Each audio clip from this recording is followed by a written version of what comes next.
Year of the Villain, the Riddler issue 1, sees Edward meet with King Tut in his restaurant The Scarab, talking about how they can't ever seem to get the one-up on Batman, who only needs to survive their games, which Edward doesn't understand since he's survived every day. Tut thinks it's about the moral victory for Edward, but Edward says it's more near success, which Tut equates to failure still. Edward wonders if all the Riddle-themed traps is why they fail, but Tut tells him to never ever think that. Edward says he just wanted a little help, and when Lex was handing out party favors, he didn't get an invite and has to scrap for everything he has while Lex just goes around acting like a god. Tut might have an idea as to why he didn't get anything as well as Edward, remembering their last dance with Batman ended in him being caught. Tut hugs Edward goodbye as he hits the streets, wondering how pathetic he is. Heading back to his hideout, Edward finds Lex waiting for him. He immediately asks the villain why he was passed over and why everyone else is worthy of his generosity. Lex said it's because the Riddler is nothing more than a petulant child who had never evolved or changed his shtick since he begun his villainous ways. Lex says that if Edward is a failure, then he is as well, since he too was entombed in the prison of his ego. He talks about his time in Smallville and how one of his neighbors was obsessed with tornadoes, spending his time building a tornado box in his house that would save him one day from the great big tornado he kept talking about. After his wife left him, the man was sure a huge tornado would be coming very soon, so he sealed himself in the box. A big tornado did come, and Lex wonders if the vindication and joy the man felt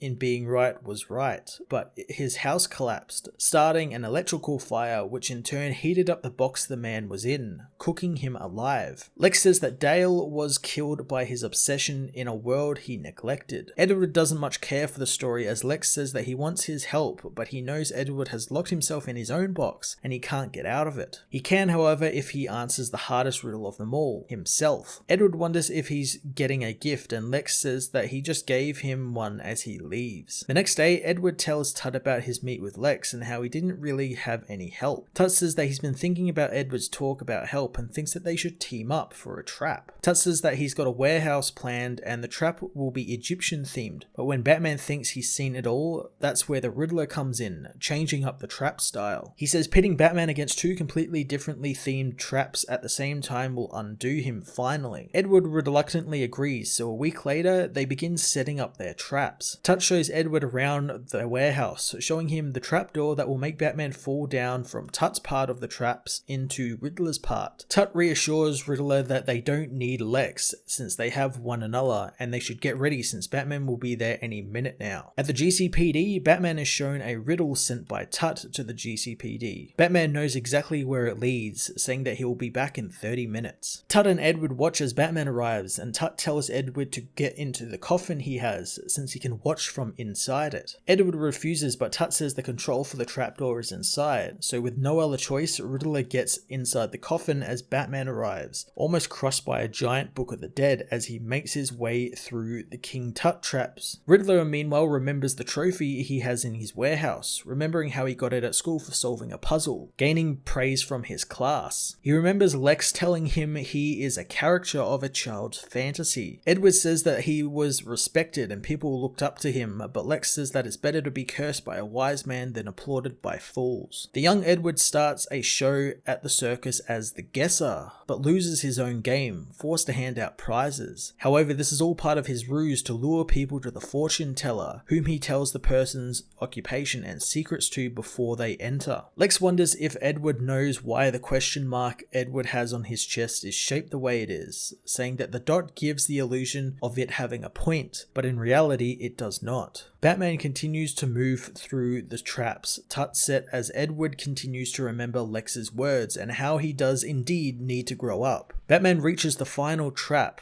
but the Riddler doesn't pull the lever to set off the trap door, leading to Batman finding Tut behind one of the doors. Riddler exits the coffin, heading into the warehouse and telling the villain and Batman that he quits, leaving the warehouse as Tut is beaten by Batman. Edward knows that he needs to start over and leave his past failures behind, so he strips off his Riddler costume, leaving it behind to become the villain he always was meant to be, thanking Lex for the gift of nothing. Year of the Villain, the Riddler issue 1 was an absolutely splendid one-shot that explored the Riddler and how he gets the most valuable gift in the universe from Lex Luthor. I really loved how funny the book is, but also how it takes a serious look at the Riddler and how nowadays his whole deal is quite outdated and, as Lex puts it, childish. It's a really interesting way to take the character, and I really hope that the writers like Peter Tomasi on Detective Comics and James Tynion on his upcoming Batman run take the idea that Mark Russell had here and run with it, since redefining Riddler for 2020 before his big movie debut again would be really awesome. I'm going to give this issue a 10 out of 10.